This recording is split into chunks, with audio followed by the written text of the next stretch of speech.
Hello and welcome to SocialEx, the monthly podcast from Humentum. My name's George Miller, and I'm delighted to have as our guest today Nancy Murphy, who's founder and president of CSR Communications. Nancy has a wealth of experience working with associations, foundations, non-profit organisations, government agencies and companies. And in the past dozen years, her particular focus has been change, conceptualizing it, articulating it, realizing it, and unsticking it when it gets stuck. The CSR Communications website says, "We serve teams and organizations with a social purpose." And the change leaders inside those established organizations, aka entrepreneurs, who strive to make them more innovative, equitable, effective, and efficient. Nancy, thank you so much for being with us today, and welcome to SocialEx. Thanks, George. I'm glad to be here. So I wanted to take you all the way back to your time at Catholic school, because in your biography online, you mention that as the first instance when you challenged stereotypes, and that's clearly something that's remained a constant in your career. So can you take us back to Catholic school and tell me a little bit about what you were doing? What was the stereotype you were challenging and why? Well, if I have to go back to Catholic school, I suppose I will go there. We're going to force you just for a minute. Yes, I spent 16 years of my life in Catholic school. And, at first it was a comforting, wonderful environment. All the kids in my neighborhood went to that school. We went to the church every weekend. I was pretty bought in.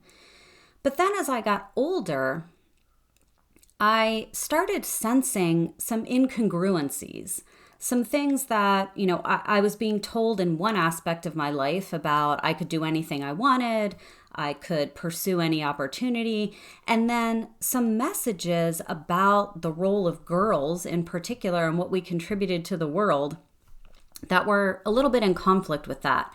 And specifically, I remember it was about 7th grade where one day, we all went out to recess at lunchtime, and there was what we came to call the giant wall of pylons across the middle of the playground. And the teachers told us that the girls had to stay on one side of the pylons during recess, and the boys had to stay on the other, because the girls were too much of a temptation for the boys at recess, so we just couldn't be around each other. And this was coupled with a lot of messages that we were getting around the boys choosing their high school, because there was an all-boys Catholic school that had a very good reputation as a rigorous academic environment, and then the co-ed school, which was the girls' only choice. And, the boys needing to choose the all-boys school, that was the better choice for the smart boys because there were fewer distractions in the classroom.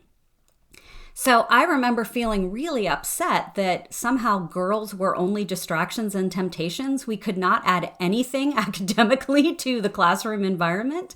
And why wasn't it the boys' fault that they were tempted versus our fault, and we had to be the ones sort of removed from the environment? So that was when I really first started challenging some of these status quo mindsets and some of these stereotypes, and enlisting some allies like a Salesian brother who was younger, who was sort of assigned to be pals with the kids in the school and sort of help us navigate things, and enlisting him to help me sort of understand why this was the language we were getting, why these were the messages we were hearing.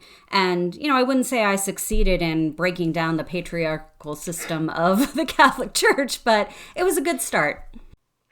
And did you realize back then that you were maybe a little bit more willing to speak up and to challenge the orthodoxy than many of your peers? Was it sort of like a moment of illumination that, hey, this is something that I feel passionately about and motivated to do something about? Well, I think for me, it was definitely one of those moments where I realized that I was pretty good at seeing the logic flaws sometimes in other people's thought processes or arguments, that I could bring a different perspective or see things in a way that opened up some new ways of thinking that maybe others weren't seeing.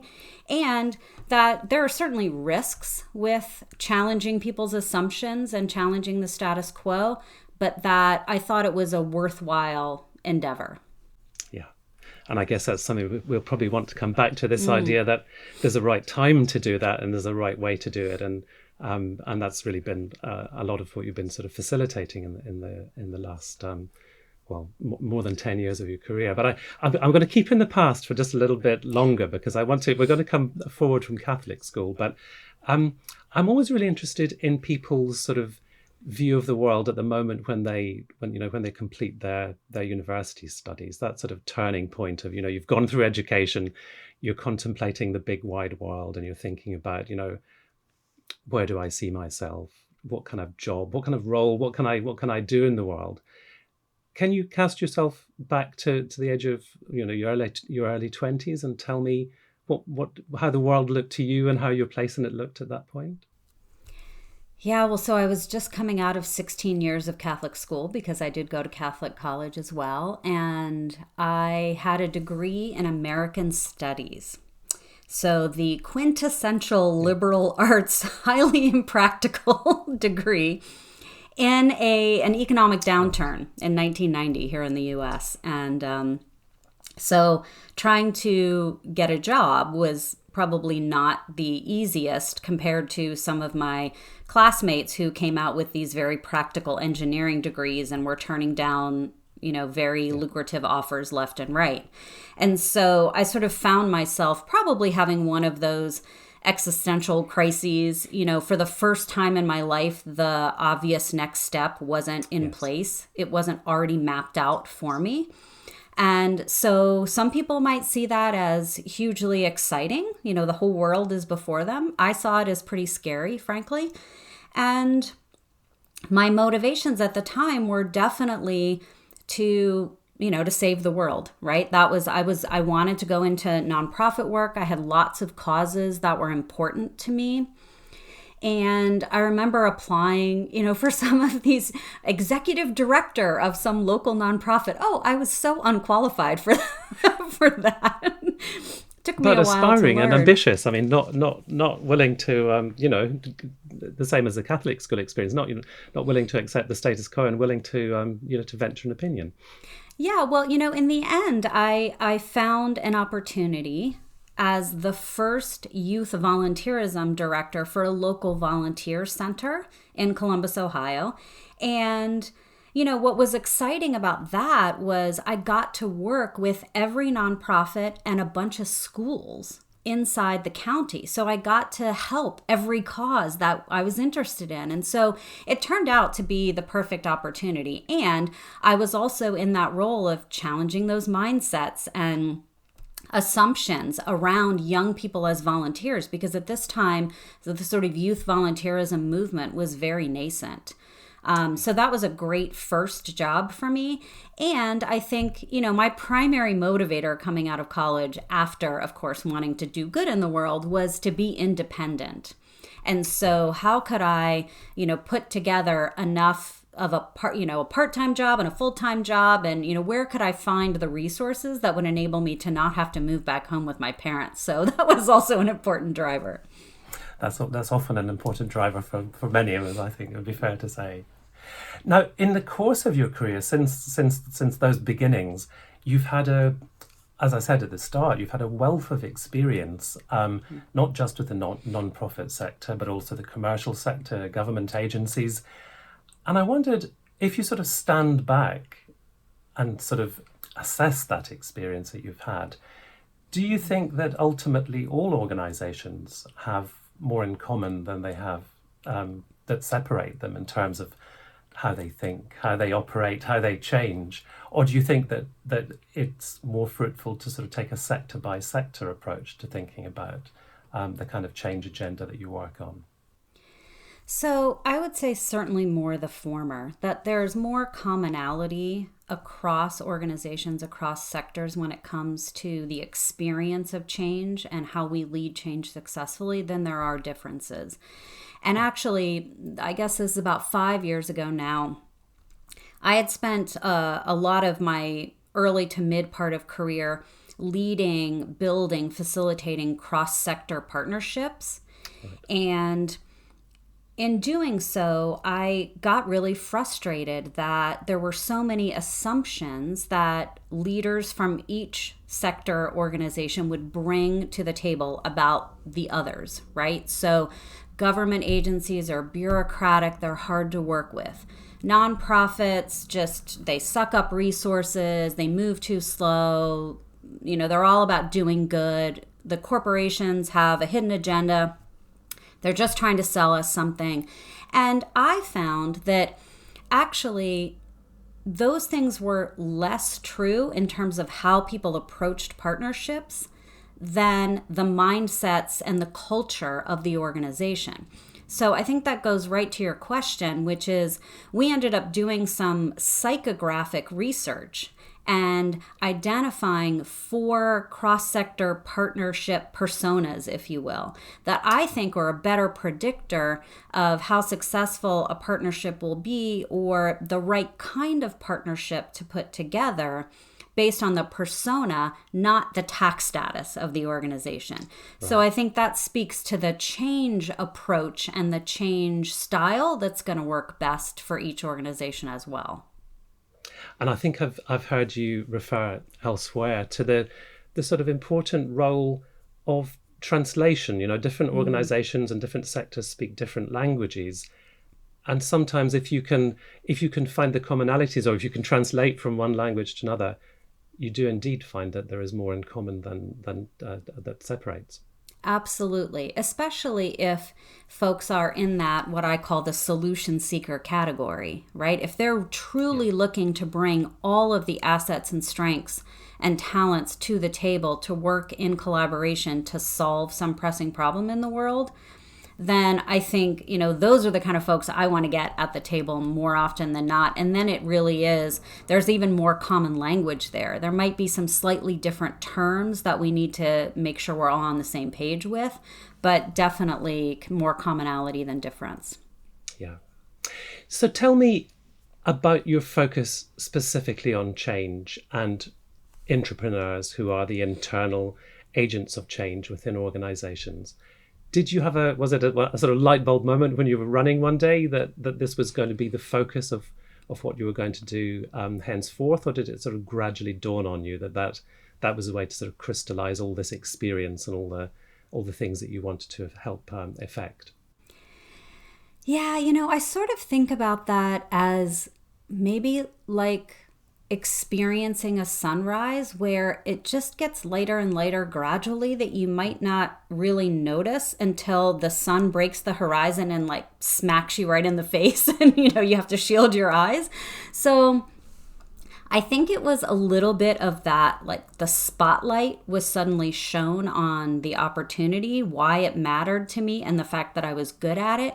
But then upon reflection, I sort of noticed that it was more of the sort of gradual brightening, I suppose, over time, that there were all these little pieces that in hindsight seemed to be building to that moment.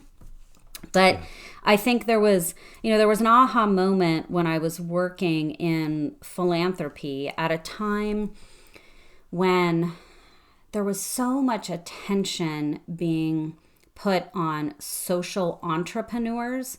And I think social entrepreneurship is great, and it definitely is needed. We need those sort of external disruptors. But I was getting frustrated with how much attention and celebration and resources we were, as a field kind of throwing at those social entrepreneurs when I knew the value of the large established organizations like many of Humentum's members represent that had the scale, the reach, the talent, the resources, the expertise, where those social entrepreneurs might have a great idea, and maybe over time they scale, but at first their impact is super small and it really may never grow.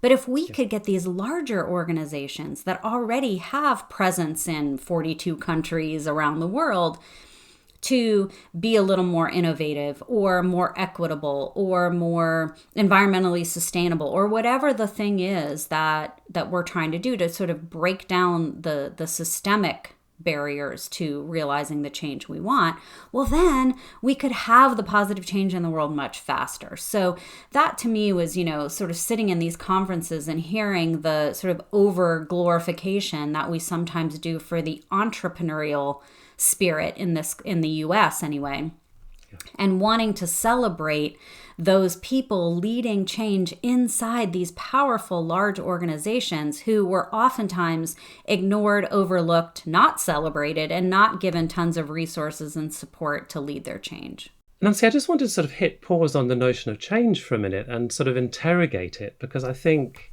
if you go into the business books section of a bookstore or browse online, there can be a sort of assumption that change is intrinsically and always a good thing. And yet, if you then, ask employees, people on the ground about their notions of change, they may come up with all sorts of different ideas. Like, there may be an element of fear built into it. Maybe an element of cynicism built into it, because we can all think of examples where change is used, as a euphemism by a management in a company when they've actually got an agenda that's about layoffs or perhaps, making unreasonable productivity demands. And I was thinking, if you push it to its ultimate, the internal slogan that Facebook came up with in its earlier years was "Move fast and break things," and I guess that's a radical change manifesto. So you can see that perhaps change, or one can see that change is a very broad terrain, and it's understood, and it's even sort of used by different people in different ways. So it's kind of understandable that there might be a barrier to change, that change isn't always an easy thing to implement. Well, absolutely. And I don't think that change is in and of itself always good, right? So you gave some examples of change being a euphemism for things. Sometimes I will tell you, I see leaders who sort of get addicted to change in a way. It's a little bit of that bright, shiny object syndrome, but it's almost like sometimes I will ask people, what difficult thing might you be avoiding by constantly pursuing change? So sometimes the change becomes a distraction for something else that really needs attention. That said, I do encourage all of us to think about, there are 5 psychological triggers I teach that make change hard for human beings. And so to the extent that all of us are human, we're all going to find change difficult for different reasons in different moments. But I encourage all of us to really think about, sometimes we might think of ourselves as extremely open to change. And like, I love change. I always try to incentivize change or to drive change. And I think that might be true in some areas of one's life, but maybe not true in every area. So try to think about areas where perhaps you're resistant to change, because that helps us realize that when people give us pushback on an idea or on a change we're leading, it's not because they're sort of inherently necessarily so protective and preserving of the status quo, or because they're just trying to be difficult. And that we might find ourselves in that situation in other areas of our life. And so it just sort of helps make the conversations more empathetic and more productive. Yeah. I remember at the beginning of my career working with someone who was very intelligent, very articulate, very committed to his job and to the company. But he said to me, "I hate change, even change for the better." And I think that's a sort of radical anti-change sort of manifesto at one extreme. But I mean, you've sort of already alluded to this. Change for change's sake is not a good agenda to pursue.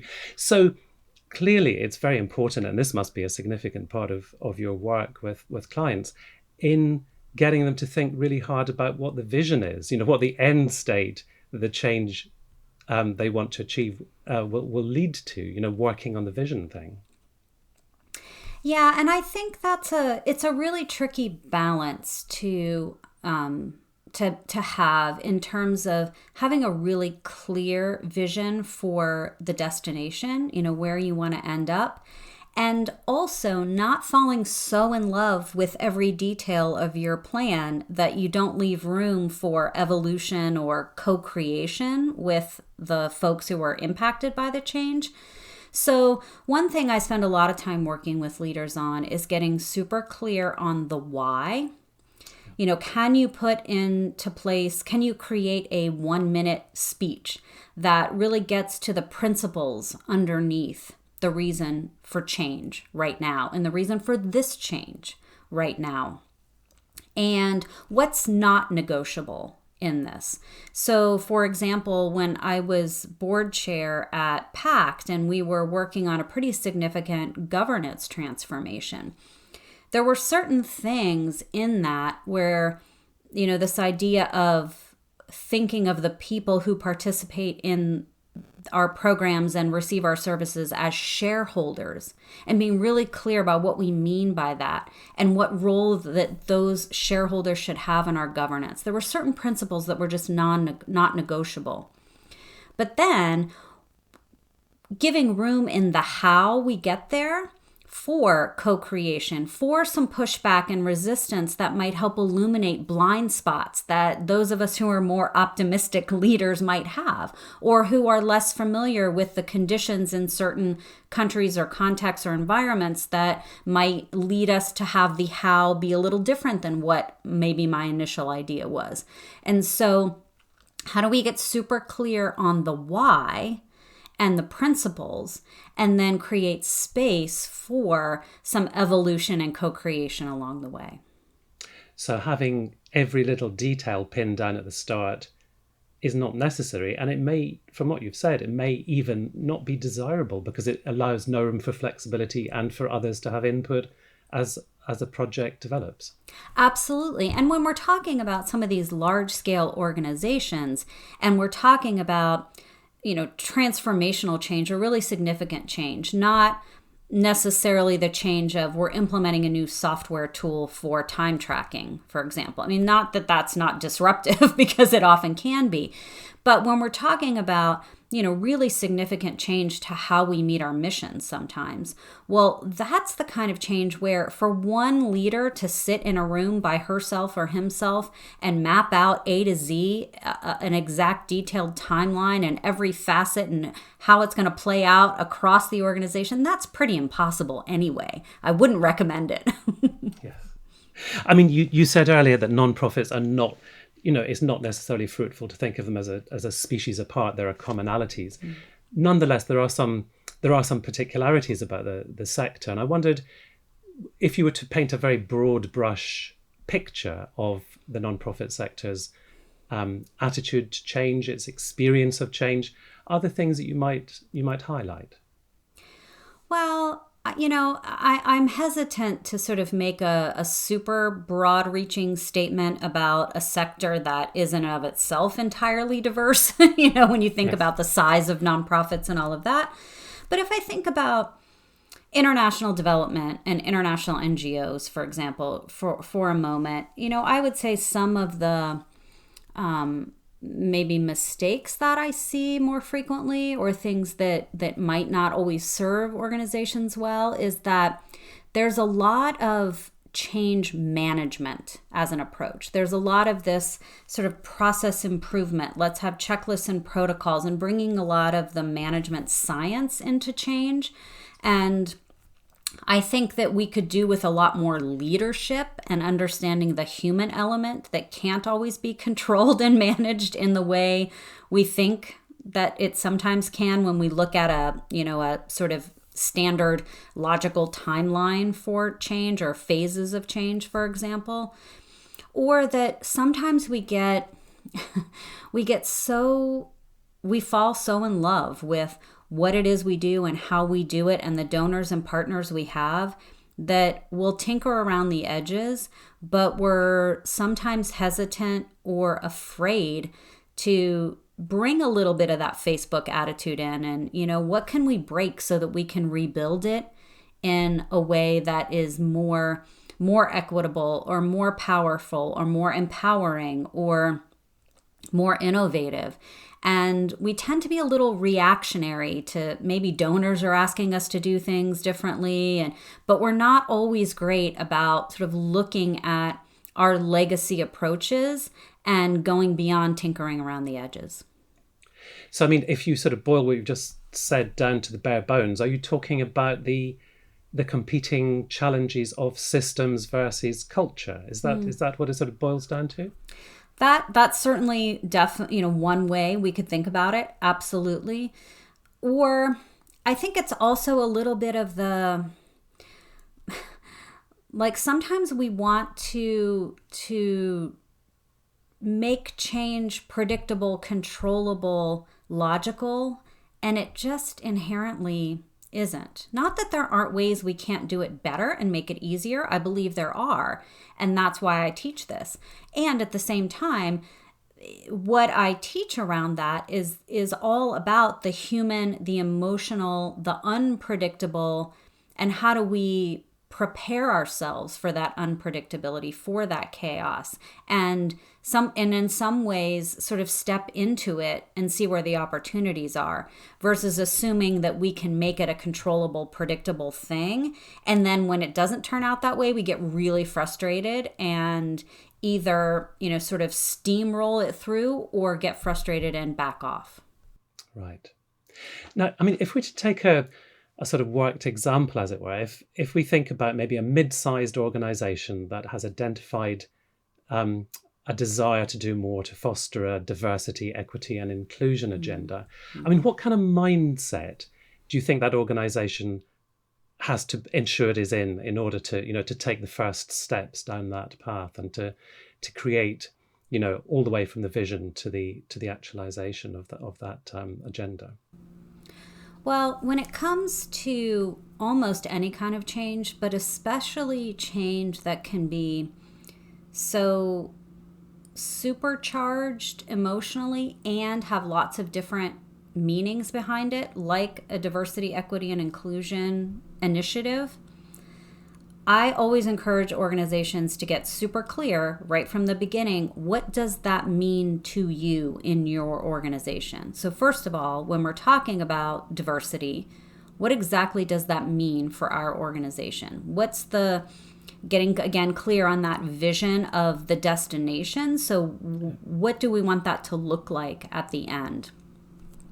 And then also being clear about, one of the things I'm doing right now is an interesting series of executive interviews on this very topic with people leading change and who have led this kind of change, to sort of bring their experience and expertise combined with my experience and expertise in influence, persuasion, and organizational change, and help organizations move beyond the proclamations and positions. So if some organization in the last year created their first ever chief diversity officer, that's great. What are all the little things, I call them artifacts, what are all the little things that get left behind that tell people what we really value around here, how things really get done around here, that show us what really matters? And oftentimes that's where organizations, particularly on the diversity, equity, and inclusion space, fail to look around for all the things that might reinforce the opposite of what it is they're trying to achieve. So just sort of putting a position in place or making a commitment that's very public will not in and of itself achieve those results.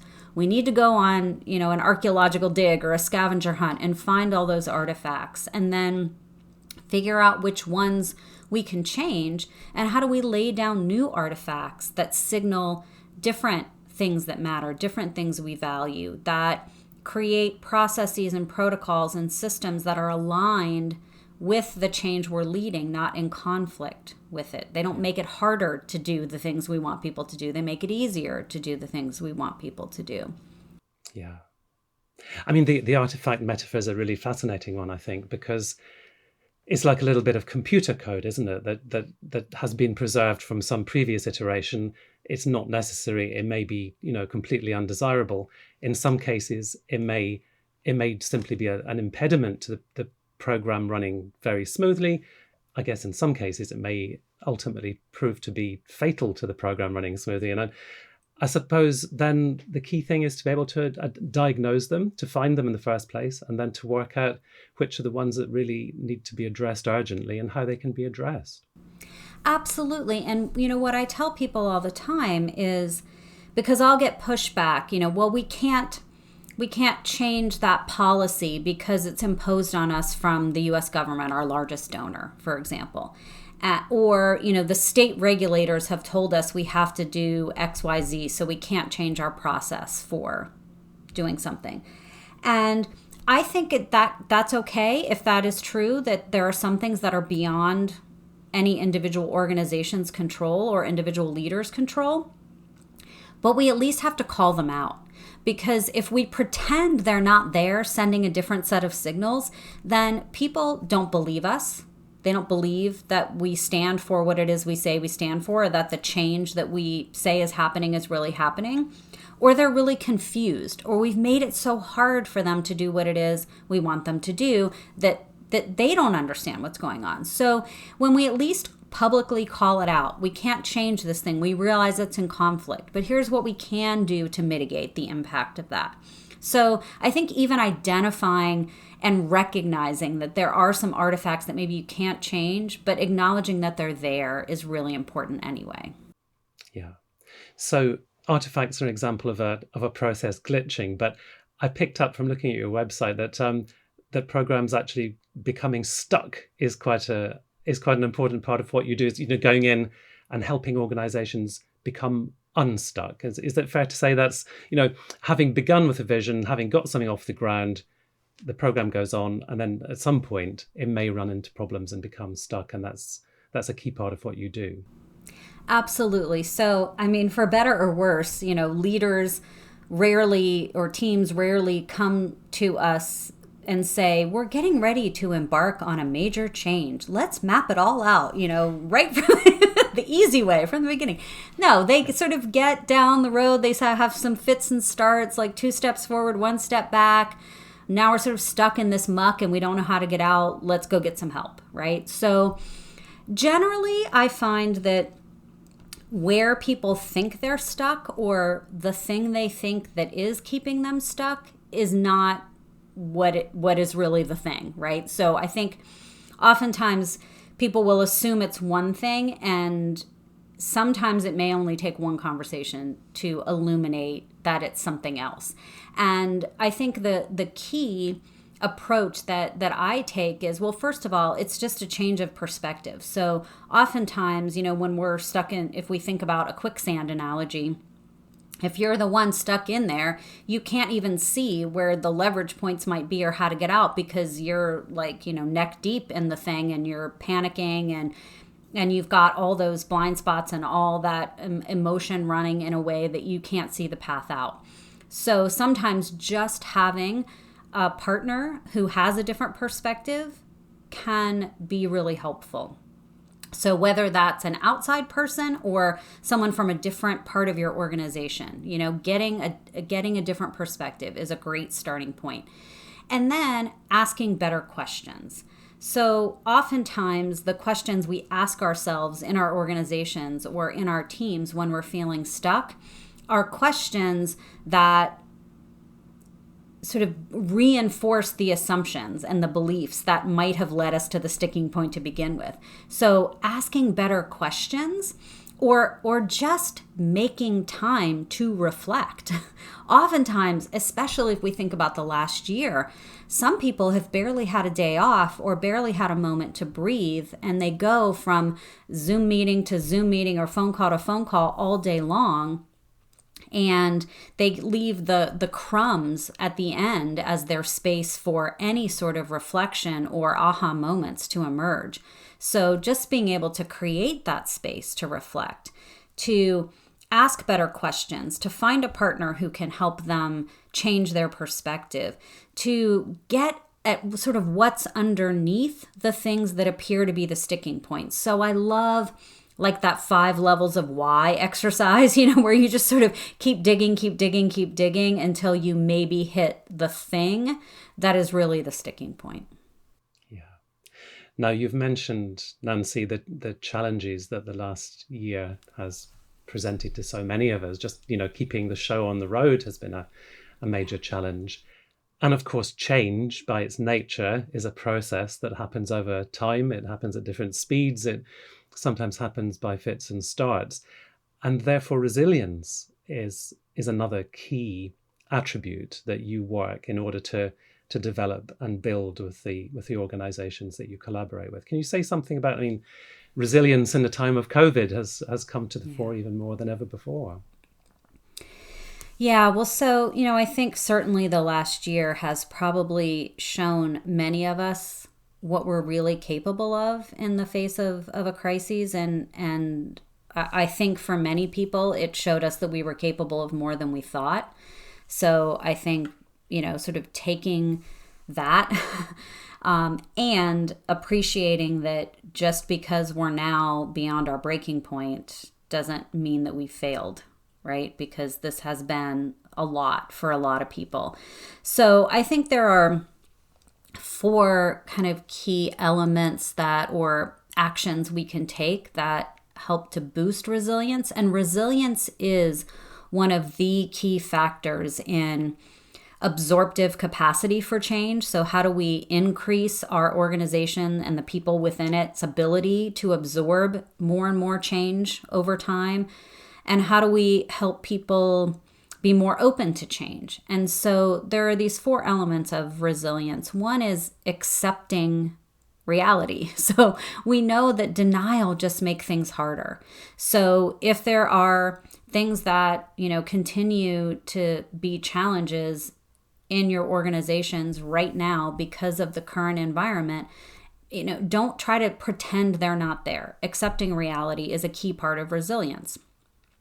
Then we want to boost our ability to improvise. So even when we're not in a crisis or when we feel like we've got that even keel space and we don't need to be extra resilient, how are we investing in our creativity and our open-mindedness, our curiosity? So ability to improvise is a key element of resilience. And then going back to the why, really having a deep connection with core values for your organization, with the principles that are important to your work. So grounding in that why for the change you're leading or the work you're doing, going back to your mission, that is really powerful for boosting resilience.